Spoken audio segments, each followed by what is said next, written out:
Oke, di sini ada trio garong. Wow, di sini saya Rani tidak sendiri tapi ditemani oleh si garong-garongnya CSJ.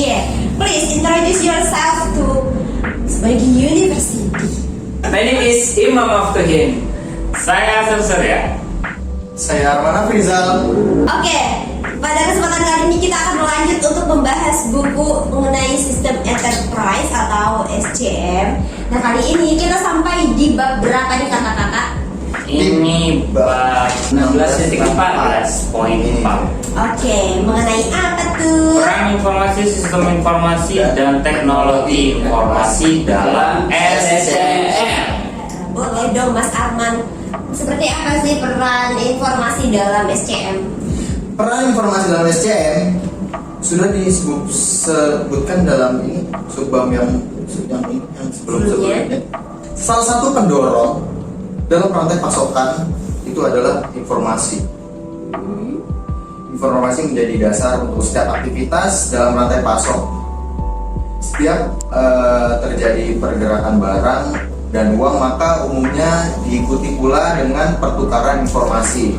Misal saja sebuah perusahaan manufaktur menerima informasi tentang tren permintaan dari pelanggan. Berdasarkan informasi ini, maka bagian perencanaan membuat rencana pembelian untuk meningkatkan persediaan bahan baku. Jadi apa yang ditangkap dari Mas Arman? Tadi kan Mas Arman membacakan buku. Iya, ya? membacakan. Kalau insight dari Mas Arman seperti apa ya? Jadi informasi, kita harus menggali informasi sebelum memulai suatu bisnis. Informasi adalah dasar daripada dasar itu. Usaha sebelum sukses. Kalau misalkan dari saya, ini kan pertama peran informasi, sistem informasi, dan teknologi informasi. Untuk peran informasi ini bukan cukup sih, penting sekali. Karena kalau misalkan nggak ada informasi, semua semua jenis ya itu nggak bakalan bisa jalan kalau nggak ada informasi. Makanya informasi di sini teramat sangat penting, yang dimana kalau misalkan dari segi usaha, misalkan dari pembeli ke penjual, misalkan penjual ke pembeli, kita tuh harus mencari informasi terlebih dahulu kebutuhan dari pembeli itu apa, sehingga kita tahu nih apa yang harus kita siapkan untuk dijual seperti itu. Jadi kita harus menggali terlebih dahulu kebutuhan customer kita tuh apa, dan kita tuh harus nyetoknya tuh apa aja. Itu dari informasi-informasi tersebut yang udah kita gali sedemikian seperti itu. Oke, nah pada pembahasan pertama ini berarti informasi bertugas sebagai apa ya, menjembatani kebutuhan dari kita ke supplier maupun dari end user ke kita gitu ya Mas. Nah, tadi Mas Arman juga udah menyebutkan misalnya kalau nggak ada informasi kan berarti di gudang tuh nggak ada informasi barang stok, terus jadi nggak bisa jualan karena nggak ada barang. Terus kemudian kalau misalnya dari tim purchasing-nya tidak menginformasikan lagi ke tim supplier atau ke pihak supplier apa aja kebutuhannya, maka juga itu nggak akan ada barang yang bisa kita jual dan sebagainya. Ya, informasi itu menjadi mengalir harus dengan akurat, harus tepat dan dapat diakses pada saat yang dibutuhkan. Ya, kenapa harus akurat? Misalkan pembelian minta barang sistem itemnya ada berapa, item yang dibawa stoknya ada berapa, sesuai nggak sama yang ini yang dikeluarkan. Dari logistik juga harus ngasih informasi yang akurat dan tepat. Seperti itemnya tinggal berapa, barangnya apa yang tipis, itemnya stoknya tinggal berapa. Jadi harus disampaikan ke pembelian biar informasi tidak jadi miskomunikasi. Sekarang barangnya banyak kok, biasanya pembelian seperti itu, banyak nih barang stoknya, karena kurang akuratnya informasi yang didapat dari logistik ke pembelian. Artinya sangat penting sekali. Saya setuju dengan Mas Asep, tanpa adanya informasi maka elemen dalam rantai pasok akan buta terhadap kondisi elemen lainnya. Kita semua tuh mata rantai, kita saling berhubungan, saling berpengaruh pada divisi lain. Jadi kalau misalkan informasi ini tidak berjalan dengan baik, pastinya pasok jadi atau stok jadi tidak optimal. Oke, nah ini juga digunakan ya, informasi digunakan untuk mengetahui stok atau buffer stok gitu. Ini kalau misalnya dari tim gudang kan, misalnya barang A tipis tapi nggak tahu itu tipisnya berapa, misalnya sisa berapa unit atau berapa roll. Nah itu kan artinya belum akurat gitu. Yang dinamakan akurat adalah tepat atau sesuai dengan real fisiknya. Makanya kalau dari tim pembelian kan suka minta tuh realnya berapa gitu, karena kalau misalnya kita ngomongin buffer stock harus tahu juga kuantitasnya ada berapa, terus kita sesuaiin sama forecast pada bulan tersebut. Siap. Betul nggak Pak? Betul. Ini yang kedua, sebenarnya tadi udah dijelasin sama Mas Imam ya, ini karakteristik dari informasi, yaitu rantai pasok harus akurat, tepat, dan dapat diakses pada saat yang dibutuhkan. Itu karakteristik dari informasi. Yang dimana akurat di sini itu artinya menggambarkan kondisi yang sebenarnya, tidak lebih ataupun tidak kurang, agar manajer dapat mengambil keputusan yang baik. Lalu tepat artinya adalah sesuai dengan kebutuhan. Lalu mengumpulkan informasi yang dibutuhkan, waktu dan sumber daya. Karena itu informasi yang diberikan harus sesuai dengan kebutuhan. Itu dari segi karakteristik dan dapat diakses pada saat yang dibutuhkan ya. Jadi informasi itu harus berjalan secara real time. Kalau misalkan apa tuh, kadang-kadang kan kita nggak tahu waktu, tiba-tiba kita butuh sebuah informasi secara mendadak. Jadi harus diupdate secara real time. Selanjutnya ada bullwhip effect. Apa tuh Mas? Bullwhip effect ini salah satu permasalahan yang sangat banyak disebutkan terkait dengan pembagian informasi rantai pasok, pasok. Itu biasanya disebut bullwhip effect. Bullwhip effect atau distorsi informasi pertama kali diamati oleh perusahaan P&G pada produk mereka, yaitu Pampers. Bullwhip effect adalah fenomena ketika amplifikasi ketidakpastian dan melebih-lebihkan pesanan yang mengalir ke hulu melalui berbagai titik dalam rantai pasok. Jadi emang udah salah banget, melebih-lebihi dan mengkurang-kurangkan, jadi emang udah tidak akurat sekali. Dan di sini dari menurut Lee et al.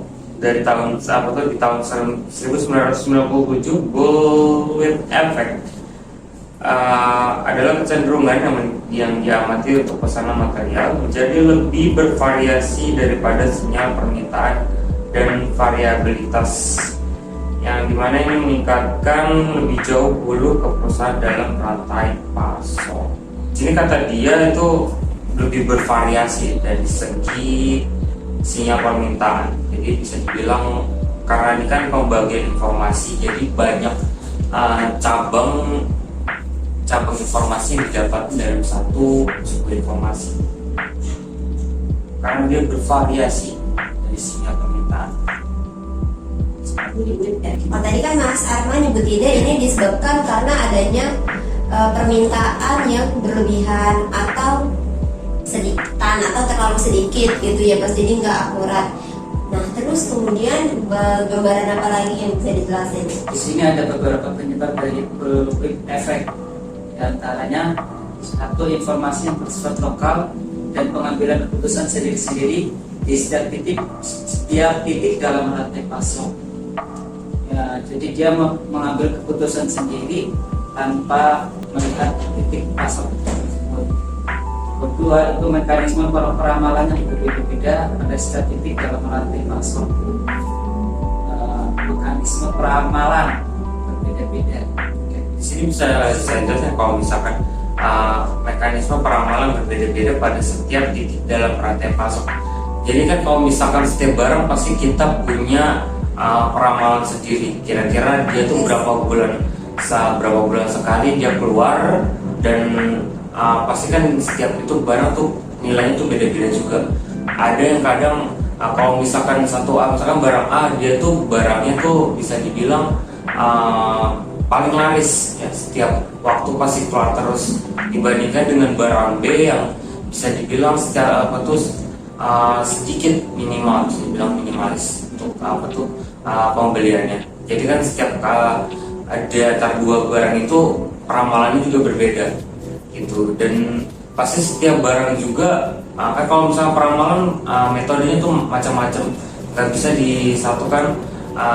disamakan maksudnya dalam satu data gitu, tergantung dari jenis alur waktu yang digunakan gitu. Semakin jaraknya jauh, semakin beda juga metode yang kita gunakan, seperti itu sih. Makanya bisa dibilang dari segi informasi bisa sangat jauh berbeda dari segi peramalan. Oke, nah ini seru banget nih. Jadi lebih ke forecasting ya sebenarnya informasi yang didapetin di SCM ini. Jadi memang kan kalau di pengadaan barang itu pasti ada yang namanya forecasting atau peramalan yang tadi disebutin sama Mas Asep. Dan itu kita mengambilnya entah dari histori penjualan atau lihat tren pasar, tapi lebih sering itu dari histori penjualan karena yang udah kayak misalnya entah 3 bulan terakhir atau 6 bulan terakhir. Tapi waktu itu direktur kita Pak Benny Kunchoro pernah menyebutkan bahwasannya semakin panjang ini histori yang kita ambil itu semakin bagus karena tren pasarnya itu lebih terlihat gitu. Misalnya kayak 6 bulan sekali atau dalam setahun sekaligus untuk forecastingnya gitu. Nah kalau kita kan baru menggunakan yang metode historik 3 bulannya. Jadi kadang ada yang disebutkan tadi Mas Asep ada yang laku, ada yang enggak. Nah itu kan kalau di sini disebutnya dengan FMI atau SMI gitu. Kalau yang FMI ini fast moving item, sedangkan SMI slow moving item. Nah kadang-kadang ada kalanya yang di FMI ini kalau tren pasarnya lagi turun tuh tiba-tiba jadi gak laku, jadi redup. Padahal kita udah nyiapin buffer. Buffernya tuh gambarannya adalah ketika barang itu cepat gitu, ketika laku. Sedangkan yang SMI-nya ini kebalikannya lagi. Kadang nggak keluar tuh barang, tapi tiba-tiba ada keluar banyak banget, dan itu lumayan bikin geruduk gimana. Sasek yang udah ngerasain. Kalau dari Mas apa gimana? Tadi seru banget ya Mas ya. Sekali saya begini. Gue di kepala saya nyantol. Siap. Apa tuh? Ketika barang yang slow moving, gimana sih cara dia biar tidak pasti setiap barang ada kadaluarsanya dong, ada yang masa dia akan rusak, ya akan jadi jelek. Itu gimana sih caranya barang ini biar dia keluar gitu? Itu sebenarnya tugas dari tim sales ya. Kita di LPSC cuma mendatangkan, habis itu kalau udah datang kita atur bagaimana penyimpanannya oleh teman-teman logistik betul tidak?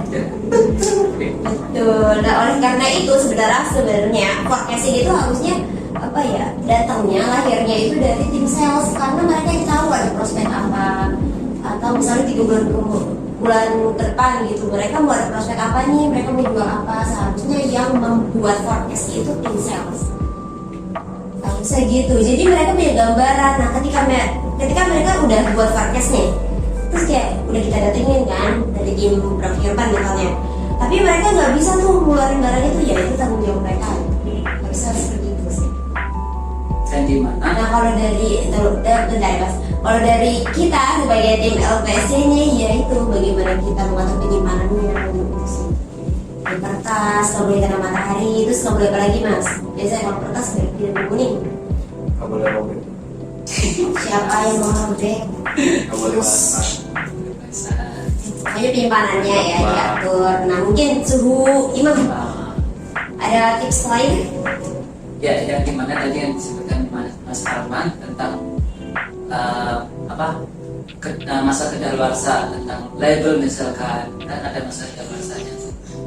Mengantisipasi ini gimana caranya? Kita menggunakan melakukan FIFO, gimana Ya, itu first in betul. first out. Bukan ketika barang datang di depan mata lalu terus abang ambil gitu. Yang deket ya. Karena tidak mau ngambil ke gudang atas. Contohnya SN. Apalagi unit itu ada masa garansinya. Ketika masa garansi itu udah habis gitu, gimana? Itu sangat berpengaruh.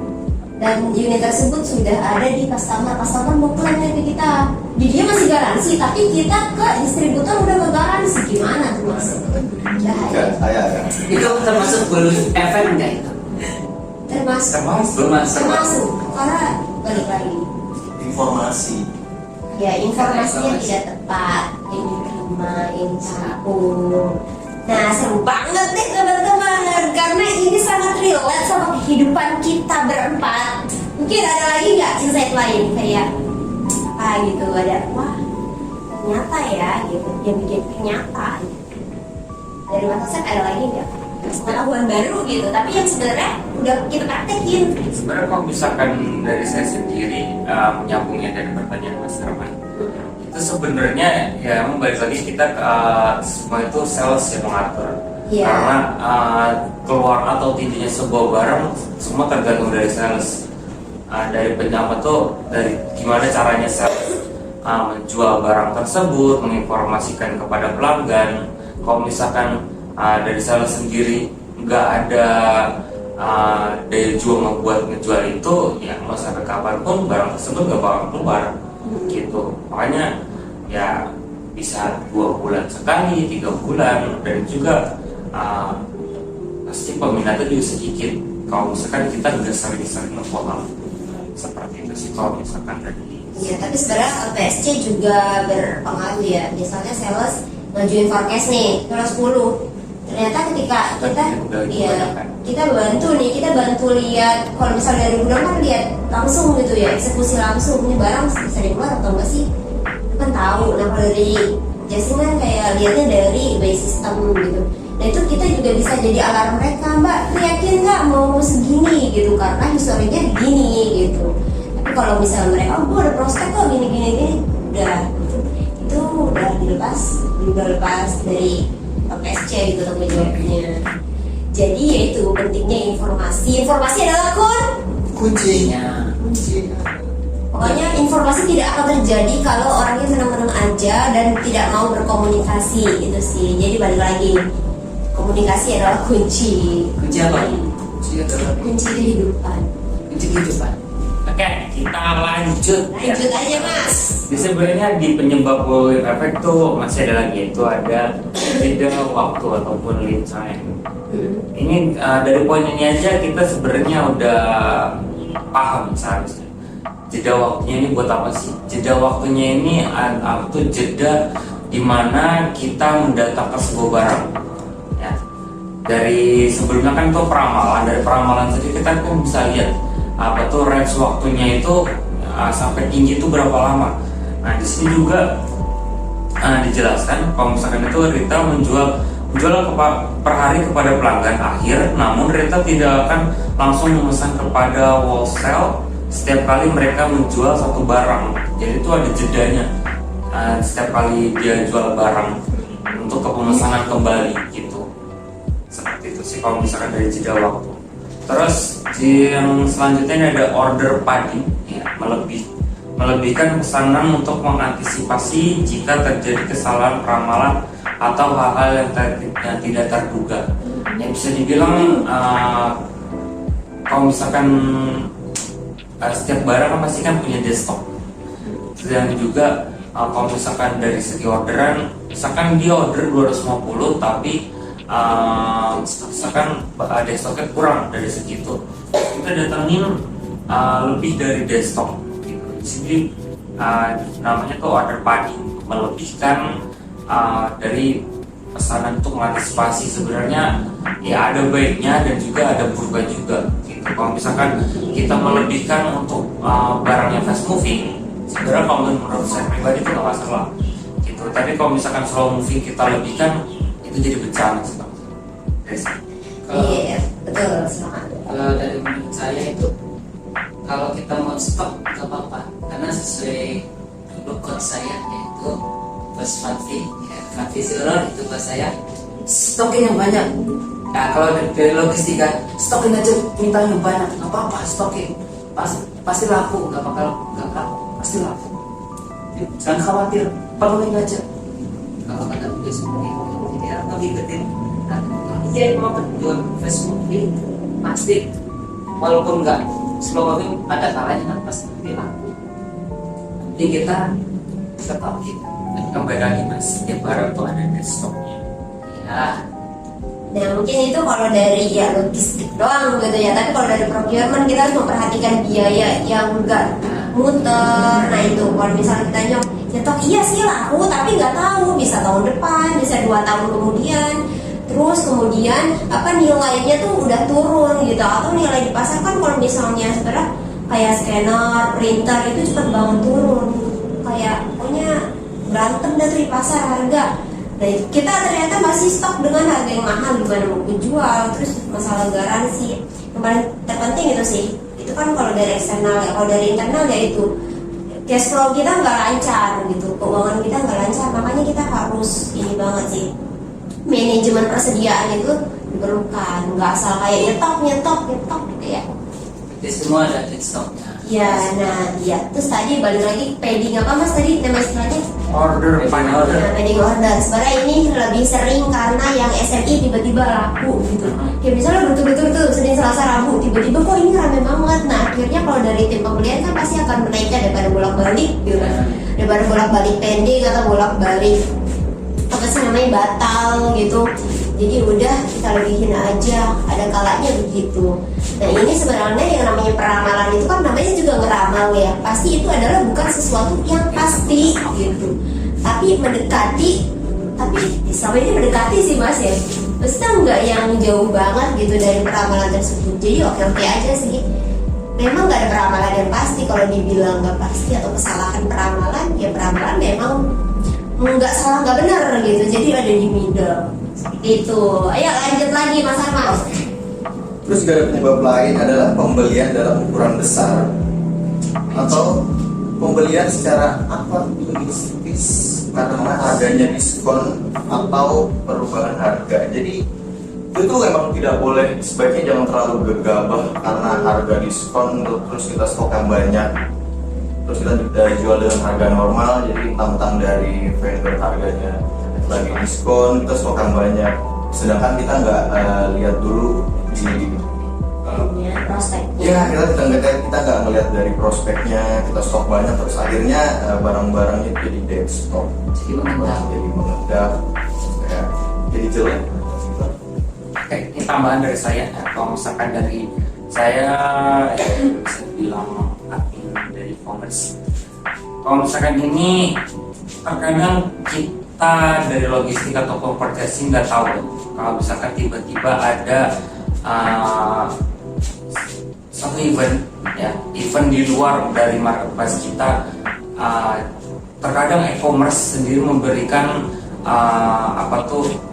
sebuah diskon bebas ongkir ya, di satu waktu yang ini menyebabkan bisa dibilang daya jual dari sebuah produk itu meningkat karena ada beberapa yang membeli sekaligus banyak dan ongkirnya juga gede.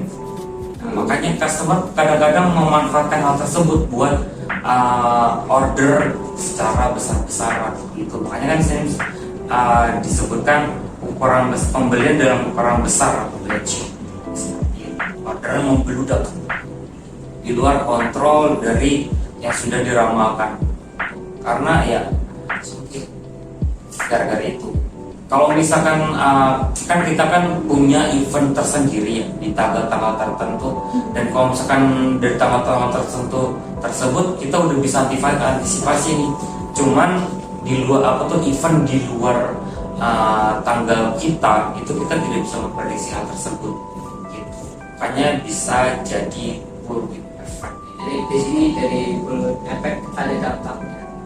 Apa dampak yang dirasakan dari bullwhip effect? Yaitu yang pertama, kerugian inventory atau kehilangan kesempatan menjual atau less sales karena barang tidak ada saat dibutuhkan.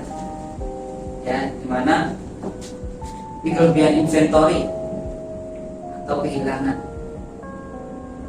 Ya, jadi kalau misalnya nggak tepat informasinya, tadi kan udah disebutkan di awal banget bahwasannya itu yang namanya informasi harus akurat, real gitu. Jadi kita ketika mengadakan persediaan itu nggak akan kelebihan atau kekurangan.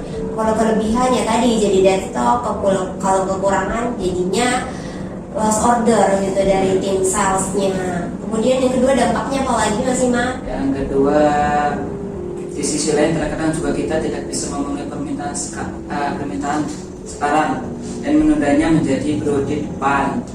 Hal ini menimbulkan biaya penundaan. Jadi kita tidak bisa memenuhi permintaan karena ingin menunda barang tersebut karena tidak bisa memenuhi permintaan secara cepat karena kita harus biasanya tuh ada customer pesan barang melebihi item dan itu harus ditanyakan ke customer ini dikirim secara parsial atau mau dikirim parsial atau enggak. Mungkin tambahan seperti ini ya maksudnya. Kalau misalnya dari segi e-commerce kan kita setiap orderan punya batas range waktu untuk pengiriman. Kalau misalkan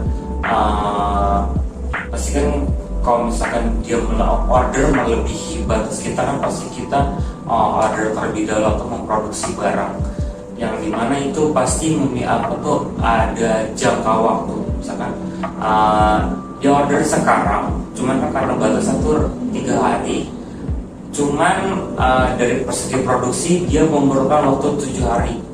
Nah dari orderan tersebut kan 3 hari, dengan 7 hari kan kita masih butuh 2 hari lagi. Nah makanya kita harus informasikan terlebih dahulu ke customer kalau misalkan yang itu memerlukan waktu lebih, jadi bisa kita perpanjang. Kalau misalkan tidak kita perpanjang itu ada dampak tersendiri, yaitu kehilangan data sistem atau kita kehilangan saldo deposit. Itu dari dana sendiri. Pesanan yang naik dan turun dari satu periode ke periode berikutnya, maka dampaknya adalah efisiensi operasional yang rendah. Saat permintaan rendah, maka kapasitas kita tidak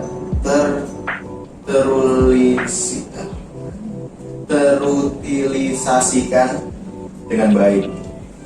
Terus juga tenaga kerja juga jadi banyak yang saat kita terancam dengan underutilization karena permintaan mendadak menurun, maka di mana-mana perusahaan kalang kabut mengatasi utilisasi yang rendah, bahkan harus memberhentikan karyawan dan menutup usahanya.